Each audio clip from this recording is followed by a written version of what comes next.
O câncer é uma doença historicamente associada ao envelhecimento, um resultado do acúmulo de mutações celulares ao longo de décadas. No entanto, um fenômeno preocupante tem chamado a atenção de cientistas e médicos em todo o mundo: um aumento significativo no diagnóstico de câncer em pessoas com menos de 50 anos. Não se trata de uma impressão isolada, mas de uma tendência global confirmada por dados robustos. Números recentes mostram que, nas últimas 3 décadas, a incidência de câncer de início precoce cresceu de forma expressiva, levantando um alerta sobre as condições de vida e os riscos aos quais as gerações mais novas estão expostas. Essa mudança no perfil da doença exige uma nova forma de pensar a prevenção e o diagnóstico.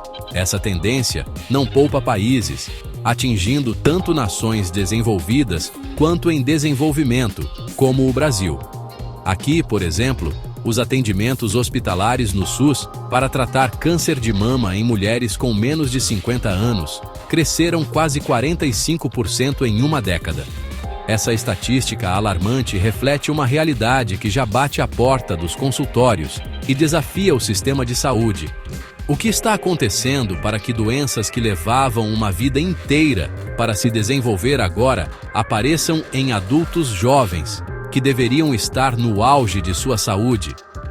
A resposta não é simples e, definitivamente, não pode ser atribuída apenas a uma predisposição genética, que explica apenas uma minoria dos casos. A ciência está em uma corrida para entender as raízes desse fenômeno. Se a genética não é a principal vilã, os holofotes se voltam para o ambiente e, principalmente, para o nosso estilo de vida. As mudanças drásticas que ocorreram no mundo desde meados do século XX, na forma como comemos, nos movemos, dormimos e interagimos com o ambiente, parecem ter criado o cenário ideal para o desenvolvimento precoce do câncer. Estamos falando de uma complexa interação de fatores que começam a agir desde muito cedo na vida, talvez até mesmo no útero, moldando um organismo mais suscetível a doenças crônicas no futuro. Portanto, o aumento do câncer em jovens não é um evento casual, mas um reflexo direto das transformações da sociedade moderna. Ignorar esse aviso seria um erro grave. É fundamental compreender que os hábitos adotados na juventude podem ter consequências profundas e duradouras para a saúde. A discussão sobre prevenção, que antes era focada em pessoas mais velhas, precisa urgentemente ser trazida para o centro do debate entre os jovens. Afinal, a informação é a primeira e mais poderosa ferramenta que temos para combater essa tendência preocupante e proteger as futuras gerações de uma epidemia anunciada. Quando investigamos por que o câncer está surgindo mais cedo, encontramos uma confluência de fatores que formam uma espécie de tempestade perfeita. No centro dela está a nossa alimentação. A dieta ocidental moderna, rica em alimentos ultraprocessados, carne vermelha, gorduras saturadas, açúcar e sódio, e pobre em fibras, frutas e vegetais, é um dos principais suspeitos. Esses alimentos promovem um estado de inflamação crônica de baixo grau no corpo, um ambiente propício para que células cancerígenas surjam e se multipliquem. O consumo excessivo de antibióticos, que altera drasticamente o nosso microbioma intestinal, a comunidade de bactérias benéficas que vive em nosso intestino, também é apontado como um fator que desequilibra nossas defesas naturais. Intimamente ligada à má alimentação está a obesidade, que hoje já é tratada como uma epidemia global. O excesso de gordura corporal não é inerte. Ele funciona como um órgão endócrino, produzindo hormônios e substâncias inflamatórias que alimentam o crescimento de diversos tipos de tumores. Não é coincidência que muitos dos cânceres em ascensão entre os jovens, como o de cólon, pâncreas, rim e endométrio, estejam fortemente associados ao sobrepeso e à obesidade.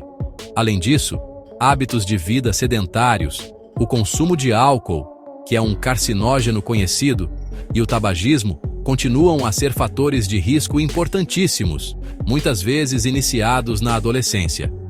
As ameaças, no entanto, não se limitam ao que comemos ou bebemos. O ambiente moderno nos expõe a uma série de novos riscos.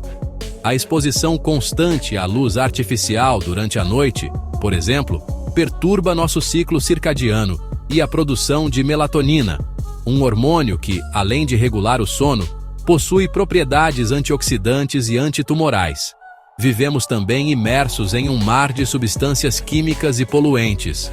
A presença de microplásticos em alimentos e na água, bem como de aditivos alimentares e agrotóxicos, são áreas de intensa pesquisa, pois suspeita-se que essa exposição contínua possa contribuir para o desenvolvimento de câncer a longo prazo.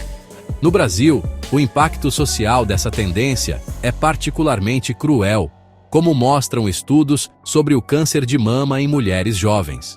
Muitas dessas pacientes são chefes de família, com filhos pequenos, e o diagnóstico frequentemente resulta na perda do emprego, criando um ciclo de dificuldades financeiras e emocionais que se somam ao fardo do tratamento. Em resposta, o Ministério da Saúde tem buscado ampliar o acesso a exames como a mamografia para faixas etárias mais jovens, reconhecendo que as diretrizes antigas já não são suficientes para a realidade atual. Entender essa rede complexa de causas é o primeiro passo para desmontá-la. Felizmente, nem todas as notícias são desanimadoras. Em meio a esse cenário complexo, temos exemplos claros e poderosos de como a ciência pode nos oferecer ferramentas eficazes de prevenção.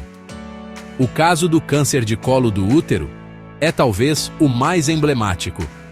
Essa doença, que já foi uma das principais causas de morte por câncer entre as mulheres, é causada em quase 100% dos casos por uma infecção persistente pelo papilomavírus humano, o HPV.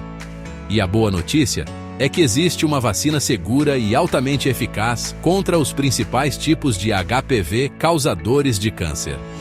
A vacinação é, literalmente, uma arma para prevenir o desenvolvimento da doença antes mesmo que ela tenha a chance de começar. Os resultados da vacinação contra o HPV no Brasil e no mundo são impressionantes e incontestáveis. Estudos recentes publicados em revistas científicas de prestígio, como a The Lancet, mostraram que, entre as mulheres jovens vacinadas no Brasil, houve uma redução de quase 60% nos casos de câncer de colo do útero e de quase 70% nas lesões precursoras, aquelas que, se não tratadas, poderiam evoluir para um tumor. A proteção é ainda maior quando a vacina é administrada na idade recomendada, entre 9 e 14 anos, antes do início da vida sexual e da exposição ao vírus. Isso demonstra que temos em mãos a capacidade de, em algumas gerações, praticamente erradicar esse tipo de câncer. Apesar dessa evidência científica esmagadora, enfrentamos um desafio paradoxal: a queda na cobertura vacinal. Nos últimos anos, a desinformação e as notícias falsas espalhadas por movimentos anti-vacina minaram a confiança da população, fazendo com que as taxas de vacinação contra o HPV no Brasil caíssem para níveis preocupantes. Em 2022, menos de 80% das meninas e apenas metade dos meninos receberam a vacina, um número muito abaixo da meta necessária para garantir a proteção coletiva. Essa hesitação vacinal representa um retrocesso perigoso e coloca em risco a saúde de toda uma geração. Para contornar esse problema, as autoridades de saúde têm tomado medidas importantes. O Ministério da Saúde, por exemplo, simplificou o esquema vacinal para uma dose única, facilitando a adesão, e estendeu a campanha para adolescentes de até 19 anos que não foram vacinados anteriormente. O exemplo do HPV nos ensina uma lição valiosa. A ciência pode nos dar as ferramentas, mas sua eficácia depende da adesão da sociedade e de políticas públicas robustas. A prevenção do câncer começa com atitudes individuais, como a vacinação, e se fortalece com a responsabilidade coletiva de combater a ignorância e promover a saúde baseada em evidências. Enquanto a prevenção primária, como a mudança de hábitos e a vacinação, é nossa melhor defesa, também precisamos fortalecer a detecção precoce. Um dos maiores perigos para os jovens com câncer é o diagnóstico tardio. Frequentemente, os sintomas iniciais, como dor persistente, fadiga, perda de peso inexplicada ou uma alteração na pele, são subestimados tanto pelos pacientes quanto pelos próprios profissionais de saúde, que podem atribuí-los a causas mais benignas e comuns na juventude. Esse atraso pode significar a diferença entre um tratamento curativo e um prognóstico desfavorável. É crucial que a sociedade e a comunidade médica estejam mais atentas a esses sinais. A boa notícia é que, quando diagnosticados em estágios iniciais, os jovens costumam ter uma vantagem biológica. Seus corpos geralmente toleram melhor os tratamentos agressivos, como quimioterapia e radioterapia, do que os de pacientes mais velhos. Isso aumenta significativamente as chances de cura. Portanto, a mensagem deve ser clara: não ignore sintomas persistentes. Procurar um médico e investigar a fundo qualquer sinal de que algo não vai bem não é sinal de fraqueza, mas de autocuidado e responsabilidade. A conscientização sobre os sintomas do câncer em jovens precisa ser tão difundida quanto a das doenças mais comuns. A ciência continua a buscar respostas definitivas para o quebra-cabeça do câncer de início precoce. As pesquisas atuais não se limitam a investigar as causas biológicas, mas também se debruçam sobre os impactos sociais e psicológicos da doença nessa população.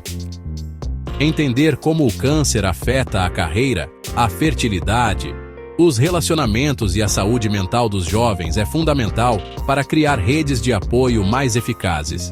Ao mesmo tempo, a pesquisa genética avança para identificar marcadores que possam prever o risco e personalizar os tratamentos, oferecendo terapias mais direcionadas e com menos efeitos colaterais.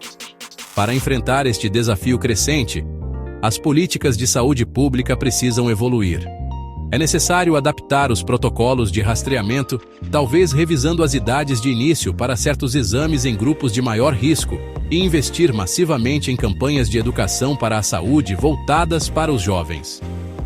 O combate ao câncer no século XXI exige uma abordagem multifacetada: mudança de comportamento individual, compromisso com a vacinação, atenção aos sinais do corpo, acesso rápido ao diagnóstico e um sistema de saúde preparado para acolher esse novo perfil de paciente.